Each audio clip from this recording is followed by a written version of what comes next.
What would you do if the internet went down tomorrow? What would you do if your smartphone stopped working? What would you do if you could no longer access resources like libraries? What information would you need to have on hand to do things like cooking recipes, staying inspired, and keeping your community safe? These are the questions I asked when building this zine. And they are questions that you can ask for building one yourself, too. Zines like this, or self-published magazines, are important tools for us in an era where our most important communication channels are owned by billionaires. These small, easily made, and photocopied resources can help your community distribute important information, like what to do in the event of a disaster. Today, I want to take you through the process of how I made this zine on building go bags, and along the way, I'll share tips on how you could make something like this too. I'll also discuss why I'm releasing this zine to help folks in LA rebuild and meet their basic needs after the fires this January. Zines come in all different shapes and sizes. You can make them out of a single sheet of paper, like this one from Sunrise Movement. And zines don't have to be perfect to be effective. You can put them together with a few staples, a laser printer, and a dedicated afternoon. Or you can be like me and work on a zine idea for 4 months. You see, I started this zine in November in response to a series of free creative prompts I wrote for my Substack. The theme of those prompts was getting resourced. Why exactly was I writing creative prompts to help people get resourced? Well, in November, the election in the United States went pretty poorly for people with bodies like mine, and my first response to the pending question of, is Social Security going to go away or are my civil rights going to go away, was I needed to reread my favorite dystopian novel by Octavia E. Butler, Parable of the Sower. Not familiar with the book? No worries. It's just a sci-fi novel that came out in 1992, set in the year of our Lord 2024, where a delusional right-wing president wants to, quote, set the country back 100 years, and then, tiny spoiler, fires break out in LA in early 2025. Yeah, people all over the internet were sharing that Butler was a prophet, predicting so much of what is currently happening.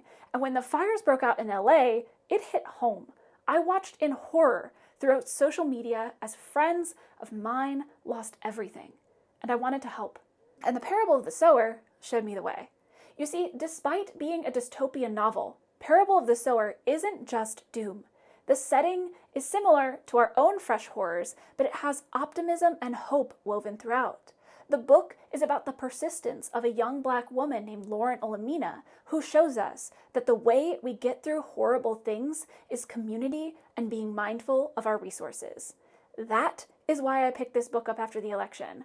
I have a whole separate video where I discuss the book more in depth that I'll link for you to watch here later.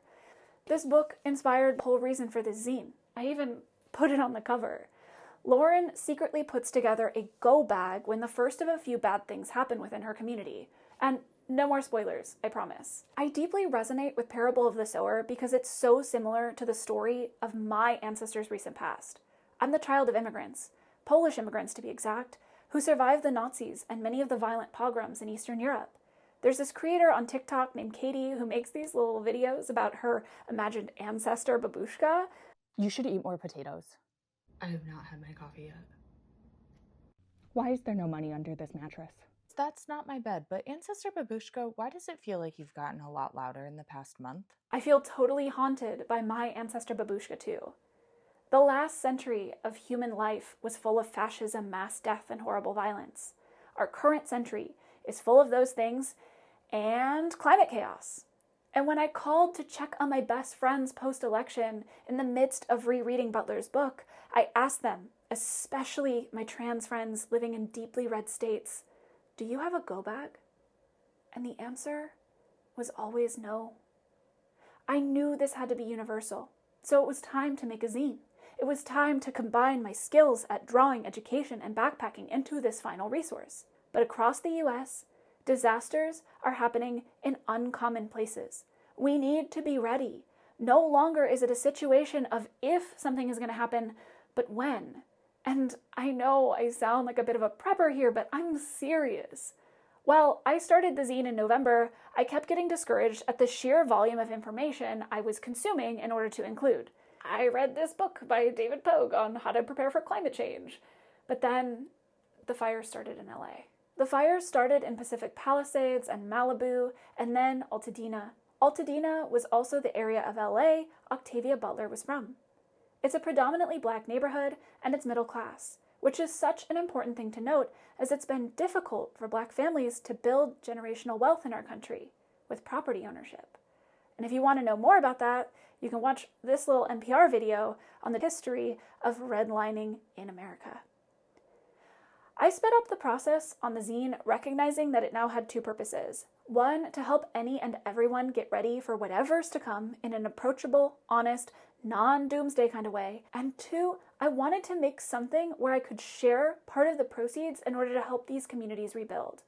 We all need to be ready to come together in crisis, but in the words of Butler, the only thing we can trust is change.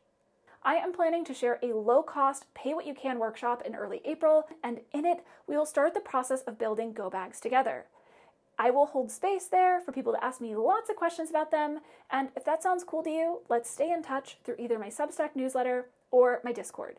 You can sign up for both of those in the links below. But back to the process of making the zine. So it all started in my sketchbook, and in my sketchbook, in November, I was starting to draw things to think about the creative prompt I created called resource. And then I was like, okay, how can I start to draw the different things that I want to have in my go bag?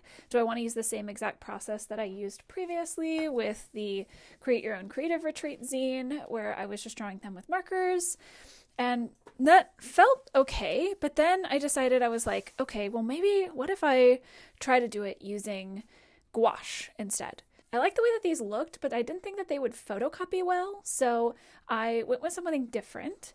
And then I made this page, and this is when I knew I was onto something. This was the original cover that I created for the zine. And then on the other side of the cover, I had my to-do list of like every page I wanted to create, all the different things that I wanted to have here. I did tons of research. So the first thing I had here was water. And then originally I was putting these little numbers in and handwriting things, but I ultimately decided not to keep those to make things even easier to read and more accessible. So I was just drawing different food items, creating my own brands for things, drawing some clothing, and the entire thing was drawn using these two markers. So the Tombow brush pen in the N65 and in the N35. So if you want to do this yourself, you can get these two markers and just start drawing objects. I think the main motivation behind this was really thinking about how I could help people with the skills that I had and with the stuff I already had on hand.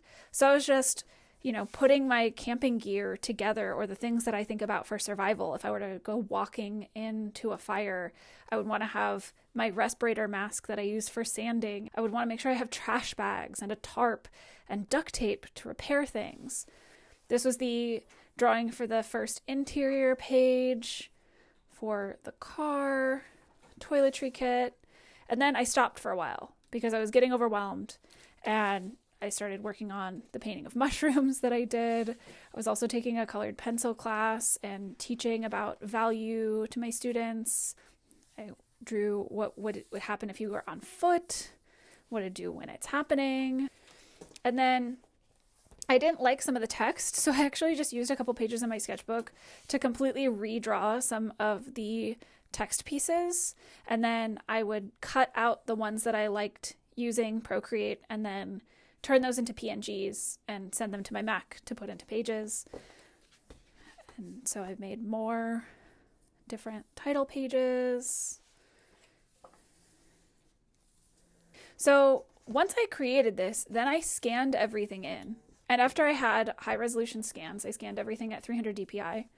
Then I created this first draft. So what I did is I laid out each page as I wanted it, and then I used just a simple glue stick to glue the pages together in order to figure out how I wanted to lay it out, because laying something out to get it to print right is a big challenge. So getting it just in the right places, I ended up moving this page to the back and just figuring out where I wanted everything to go. And I used this version as my way of going through and noting where I wanted to move things, noting where I had too much text, finding out sections that I needed to clean up in Procreate so that it would look better once it's printed.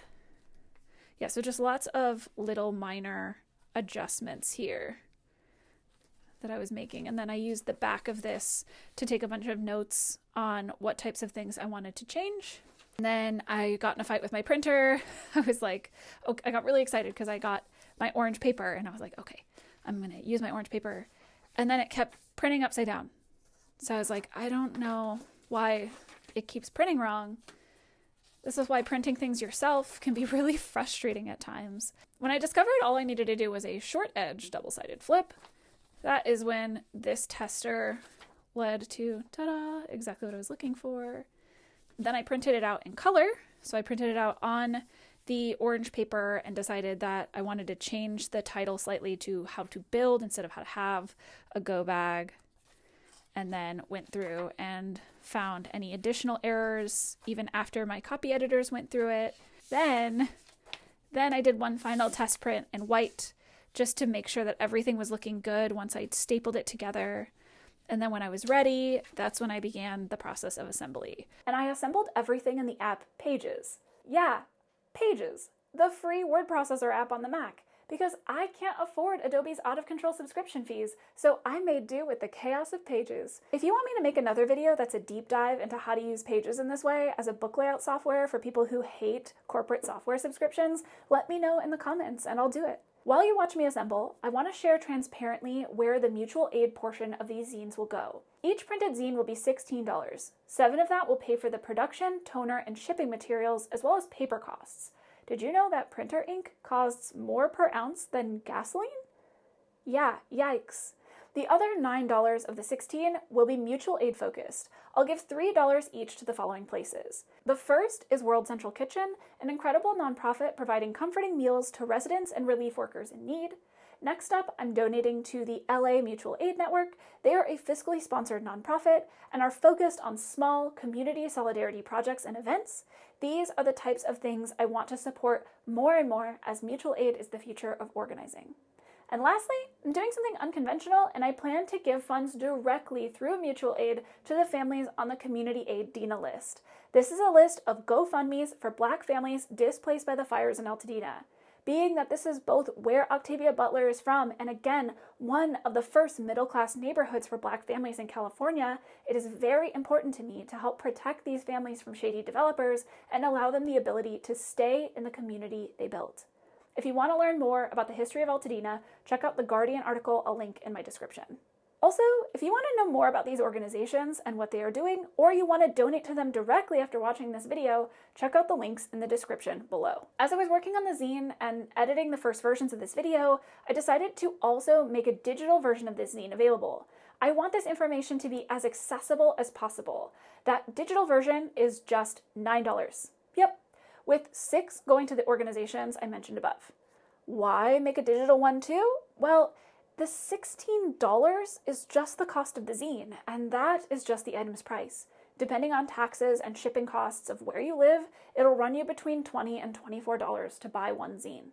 I recognize for some people that is a lot of money, and if you have the means, consider purchasing more than one and donating it to a free library or zine distro.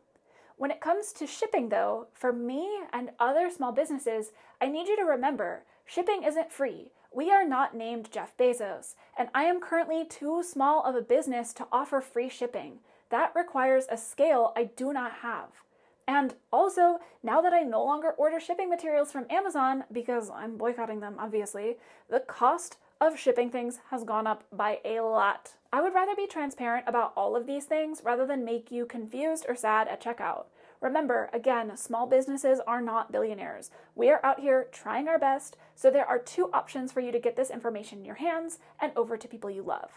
If you're watching this and you can't afford any of this, that's okay too. I have a free list of the things you need to build a go bag down below as well. I don't want to gatekeep the absolute basics. The benefit of getting the zine instead is that it has more tips, information, my art, and I'm helping raise money for these awesome organizations with each purchase. Now, go off and try making a zine for yourself. This is such an important time to do just that. Again, think about those resources that you would need. Think about those recipes that you would rely on if you can't Google them. I also really love the channel by Braddy Bree that I'll link for you down below. She's got amazing advice and tons of inspiration about zines that's different from mine, and you might like her version of doing this better than mine, and that's cool.